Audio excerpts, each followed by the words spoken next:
Hello class, welcome back to our Twinmotion tutorial. Well, it's an introduction. So I'm gonna guide you on what you need to download for your Twinmotion and as well as how to use it. Okay, all right, let me share my screen to get started. All right, so what you're gonna need would be, you're gonna need, well, Twinmotion. Make sure to get the educational version, okay? And then you are also going to need a plugin for Rhino, which is called DataSmith Exporter. This would allow you to synchronize your Rhino model with Twinmotion. Okay. See. Okay. Right. So once you have your account, create your account with your school email, you should be able to download this educational version. Okay. All right. Let's get started. So with Twinmotion, it works very similarly with well, very similar to Rhino in the sense that it has different layers on the side, and you can also select on that certain layer and manipulate the shape and size of it. Right. So let's say I wanted to move this sphere up or down. I can play around with X and Y direction as well as up and down. Right up top, you can also rotate the object. You can also scale the object. I can also scale up or down or in certain direction as I like. Right? Okay. I can make the object fall with gravity. I can move, but that would be for later if we were to do like a video fly through. Okay. All right. And the way you would maneuver within Twinmotion, you would use W to advance, S to step back, A to move to the left, and D to move to the right. E up, E down, and Q up. Okay. If you wanted to be on a standing position, you need to press M. Once you press M, you would be on a standing position. Okay. Oh, let me get the pointer onto my mouse so it's easier for y'all to see. Let's see, how would I do that? Oh, spotlight. Okay, easier for y'all to see a little bit, perhaps. Oh, it's gone.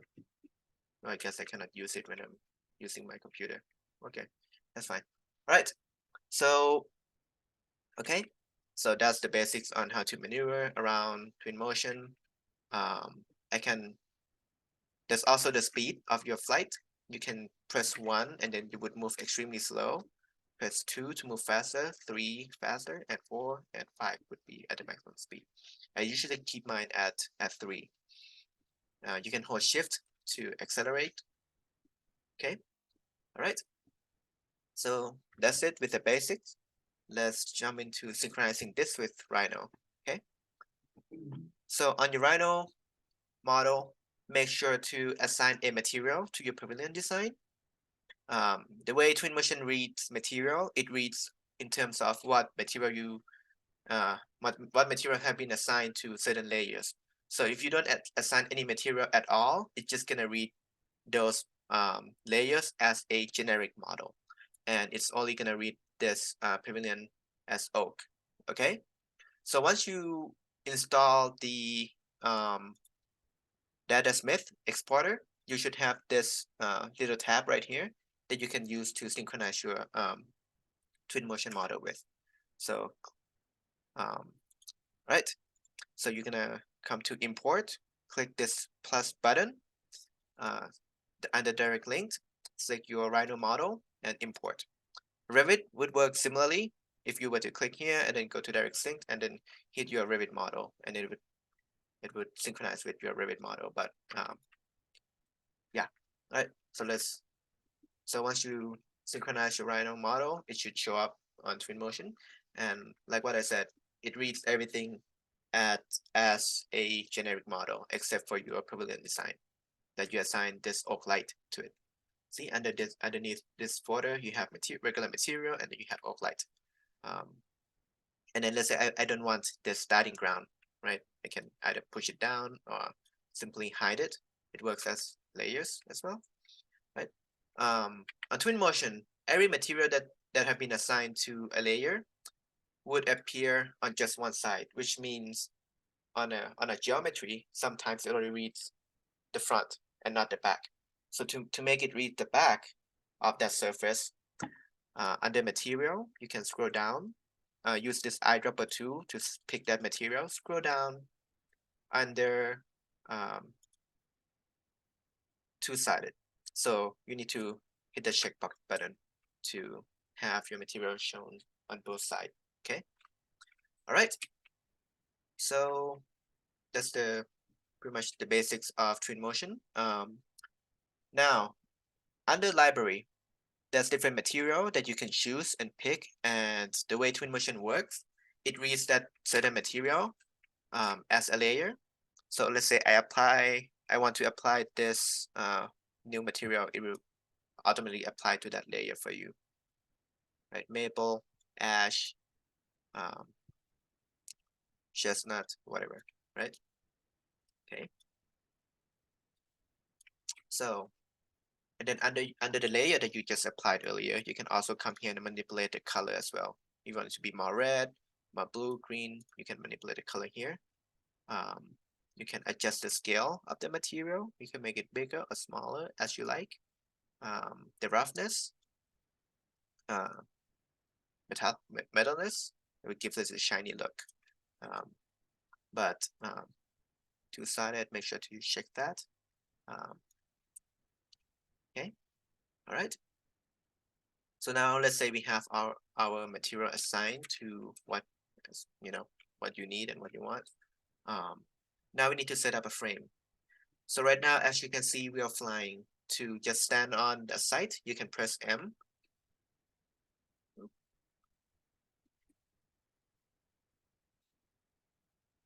So sometimes when I press M, I fall down underneath the surface. So I show you on the surface. Press M, that will bring you down to a walking level, which is around 5 foot 6 inches. Okay, so you can walk around, and then now you need to find your money shot of where you wanna. Sorry, I keep falling down. Find your money shot. So let's say I have my money shot. This is where I wanted to show my project. Go under media. Now you need to start to create a frame. So this would be frame 1. So I can rename it as perspective 1. So now we're just gonna work within this frame. This is where you wanna set what you wanna show and what you don't want to show, right? So be critical of what you show in your project. Under camera, this is the focal length that you can adjust to be wider or less wide. I typically keep mine at 17 to 18, and make sure you check this box, parallelism. This ensure that you have a true 2-point perspective drawing, or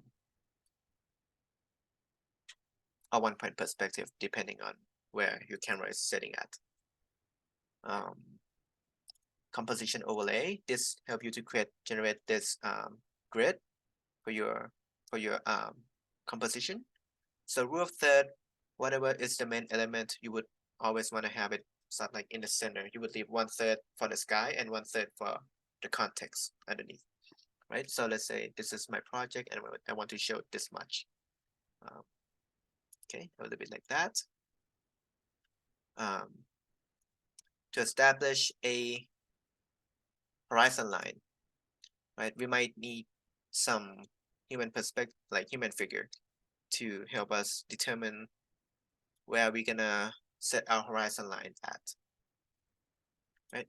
So once you have your human figure, go back to the camera, click on ambience, and then you can add more rows.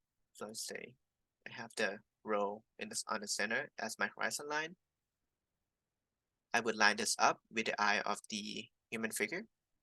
Now we would have our horizon line, so around that. Okay, then you can delete the human figure. Don't use these 3D human figures for your collage. They look too cartoonish, animation-ish, like they look like video games. So you guys gonna be collaging your perspectives after this. You're gonna be either using Photoshop or Illustrator to bring in 2D uh, human figures to turn this into more like a speculative collage. Right. Later on in your educational career, you would get to do more realistic renders. But for this exercise, we want you to really focus on the tools, how to generate this collage, right, with different media. So this is just one tool that you can use. There's many more, obviously. Okay, right. Go back to our media. Right, so we just set up the camera. Everything's been set up. Hit refresh. So this is up to date.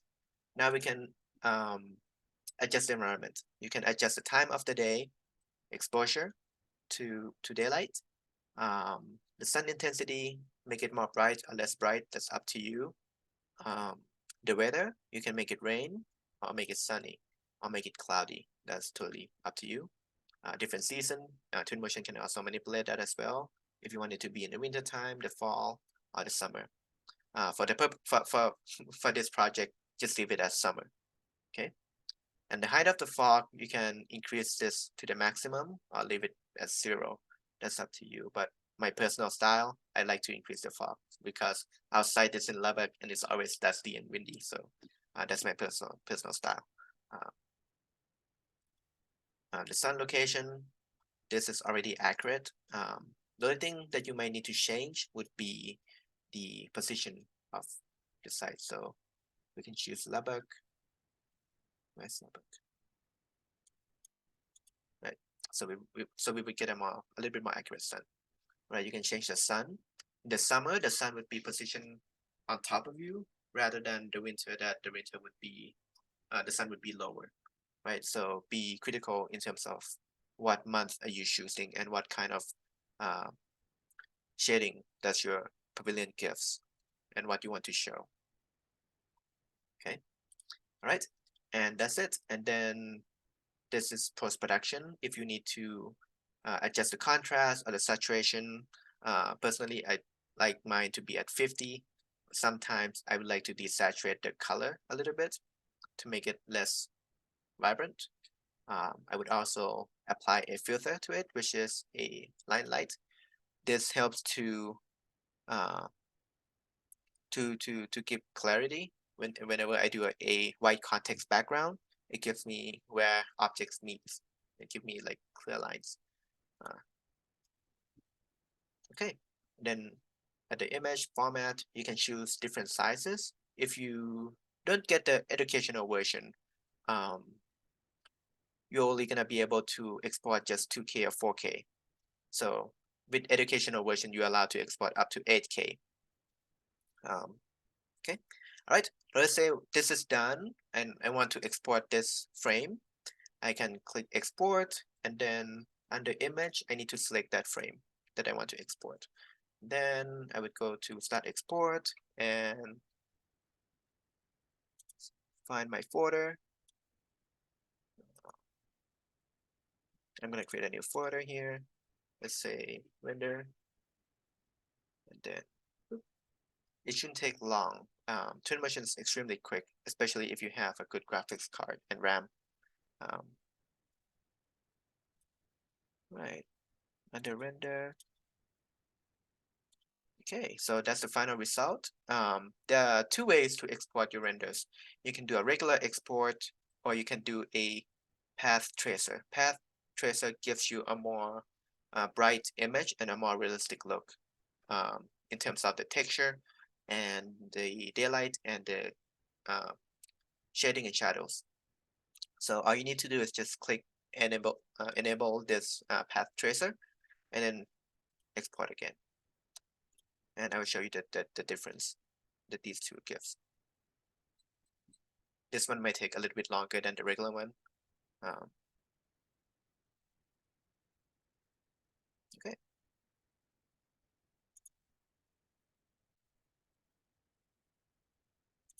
Done. Okay. All right, let's take a look. So this is the original. and this is the path tracer. Might have been because I increased the fog. It's a little bit foggy, so let's go back and adjust the fog a little bit. So reduce it down to 60, and then we export this. So you might need to adjust how you like your renderings to be.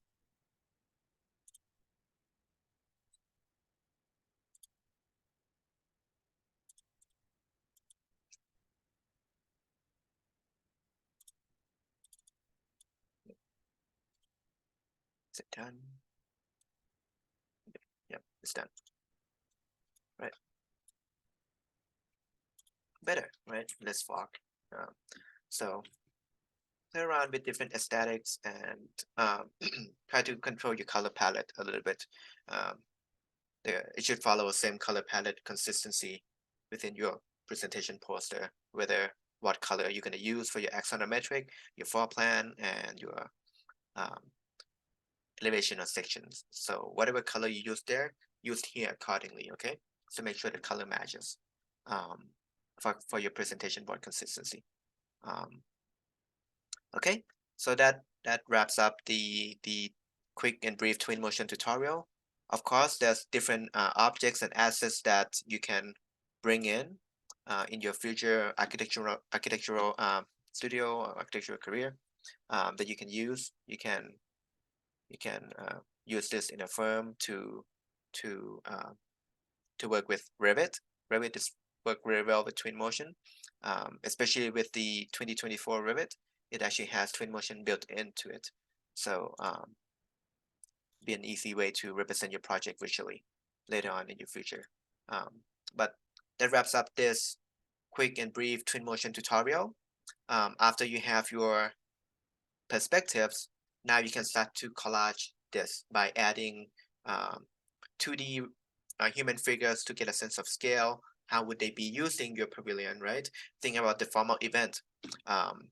What could this be used for during a formal event and also informal event, right? Show 10 to 20 people occupying this space.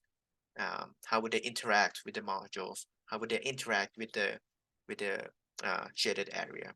Okay, all right. So that sums up this quick tutorial. If you have any questions, let me know.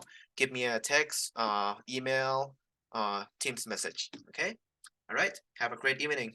Thank you.